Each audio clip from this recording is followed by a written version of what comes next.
प्रभु को धन्यवाद देते हैं कि उसने हमें फिर से आज उसके चरणों में बैठने का अवसर और अनुग्रह प्रदान किया। ये हमारे लिए सौभाग्य है कि हम प्रभु की उपस्थिति में आ जाते हैं और प्रभु हमें उसके अनुग्रह में बनाए रखता है।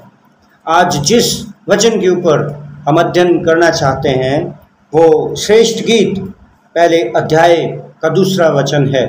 श्रेष्ठ गीत पहला अध्याय और दूसरा वचन ये पहले गीत का पहला हिस्सा है। अब यहाँ पहले गीत में वधू या दुल्हन क्या कहती है अपने वर के लिए, वो उसे सुनिए।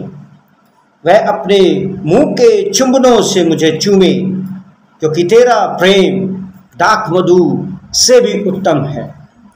तेरा प्रेम दाख मधु से भी उत्तम है। आइए हम प्रार्थना कर लेते हैं। हमारे प्रभु, हम आपको धन्यवाद देते हैं। आप हमारे दुल्हा हैं, आप हमारे प्रेमी हैं और हम आपकी प्रेमिका हैं। आज जब हम आपके वचनों का अध्ययन करते हैं, हम पर आपकी दया को बनाएं। हमें ऐसा अनुग्रह दीजिए कि हम आपकी दया को देख सकें। धन्यवाद, आपने हमारी सुनी है। यीशु मसीह के नाम से जो हमारा दुल्हा है हम मांगते हैं, आमीन। मेरे प्रियो, प्रभु के नाम की स्तुति हो। वचन बहुत ही प्यारा है और ये एक ऐसे प्रेमालाप की चर्चा करता है जिसमें अब वधू अपने प्रेमी की एक तस्वीर बना रही है और उस तस्वीर को, उस दृश्य को वो देखना चाहती है कि भविष्य में जब ये हो तो कितना अच्छा हो। ये जो प्रेमालाप है या ये जो मिलन है, ये एक अलग अनुभव को दिखलाता है। अब ये देखिए क्या लिखा है, वो अपने मुंह के चुंबन से, यानी मेरा दुल्हा यानी यीशु अपने मुंह के चुंबनों से मुझे चूमे। तो ऐसा क्या है प्रभु यीशु मसीह के मुंह में? क्यों दुल्हन इस तरह का दृश्य या इस तरह की कल्पना को अपने मन या दिमाग में बना रही है? इस बात का खुलासा लूका के सुसमाचार उसके 4 वचन में किया गया है। यहाँ पर लिखा है कि यीशु मसीह नासरत में आराधनालय में खड़ा होकर के एक संदेश का उल्था करता है और वो संदेश है, प्रभु का आत्मा मुझ पर है इसलिए कि उसने कंगालों को सुसमाचार सुनाने के लिए मेरा अभिषेक किया और मुझे इसलिए भेजा कि बंधुओं को छुटकारे का और अंधों को दृष्टि पाने का सुसमाचार प्रचार करूं और कुचले हुओं को छुड़ाऊं और प्रभु के प्रसन्न रहने के वर्ष का प्रचार करूं। इसके बाद उसने इन वचनों का खुलासा किया। ये नासरत मैनिफेस्टो है या नासरत का घोषणा पत्र भी कहा जाता है। यहाँ पर लिखा है कि वचन 22 में जब उसने इन बातों का खुलासा कर लिया, उसके बाद सब ने उसे सराहा और जो अनुग्रह की बातें उसके मुंह से निकलती थी उनसे अचंभित हुए और कहने लगे, क्या ये यूसुफ का पुत्र नहीं है?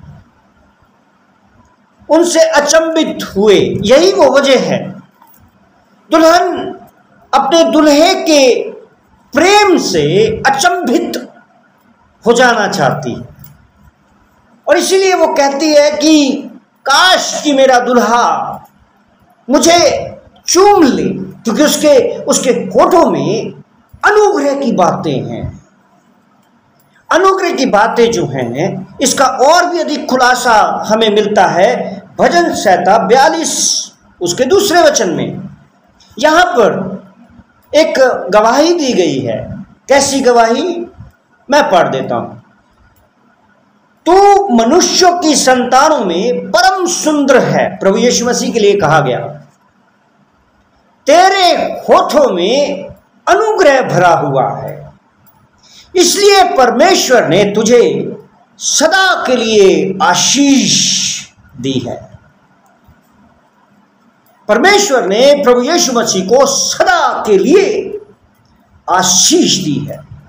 उसके होठों में अनुग्रह भरा हुआ है और ये एक बात मजे की है, जब श्रेष्ठ गीत लिखा गया तब नया नियम नहीं था, तब मात्र दुल्हे के बारे में कल्पनाएं थी कि एक दिन हम अपने दुल्हे को देखेंगे और यदि वो होगा हमारे सामने तो हम उससे कहेंगे कि वो हमें छू ले, हमें चूम ले, हमसे प्रेम करे। लेकिन नए नियम में यदि आपको पढ़ने को मिले यूहन्ना का सुसमाचार और उसका पहला अध्याय, तो वहां पर और अधिक गहराई से दिया गया है। और वहां पर लिखा है, कैसे लिखा है, 1 अध्याय और 14 वचन, और वचन देहधारी हुआ और अनुग्रह और सच्चाई से परिपूर्ण होकर हमारे बीच में डेरा किया। वो आ गया हमारे बीच में। अनुग्रह की बातें जिसके होठों में हैं, अब वो अनुग्रह स्वयं नीचे हम में वास करने के लिए आ गया। लेकिन मेरे प्रियो, बहुत से लोगों ने उसे स्वीकार नहीं किया। जब यीशु मसीह था उसी समय यीशु मसीह जो अपने सदैव इस संसार में वास कर रहा था, तभी लोगों ने उसे ग्रहण नहीं किया, उसे स्वीकार नहीं किया। देखिए लोगों ने क्या कहा, लोगों ने कहा क्या ये यूसुफ का पुत्र मात्र एक बढ़ई नहीं है? क्या हम इसे नहीं जानते? अगर आपको यूहन्ना 6:42 पढ़ने को मिले तो वहां लिखा है कि क्या ये यूसुफ का पुत्र यीशु नहीं है? क्या ये सिर्फ एक इंसान मात्र नहीं है? और फिर कहता है, फिर क्यों ये कहता है कि मैं स्वर्ग से उतरा हूं? अनुग्रह स्वर्ग से नीचे उतर आया। एक गीत हम इंग्लिश में गाते हैं, heaven came down and glory filled my heart. स्वर्ग नीचे उतर गया और महिमा ने मेरे मन को भर दिया। मेरे प्रिय,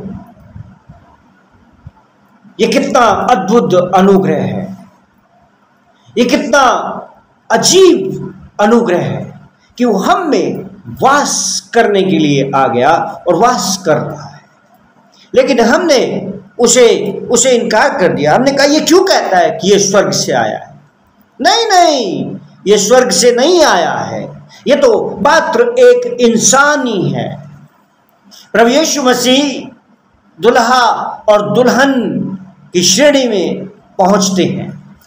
वो जब इस बात को भी प्रमाणित कर देते हैं जो वचन 2 में लिखी है, क्योंकि तेरा प्रेम दाख मधु से उत्तम है। दाख मधु का खुमार यानी उसका नशा कुछ देर के लिए, लेकिन यदि ये प्रेम जो यीशु मसीह का है आप पर चढ़ जाए, किसी पर चढ़ जाए, तो वो खुमार फिर हटता नहीं है।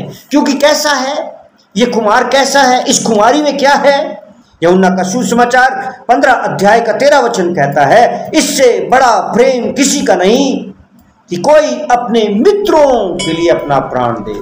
यीशु मसीह ने अपने प्राण को देकर साबित किया कि उसके प्रेम का खुमार एक अजीब, एक अलग तरह का खुमार है।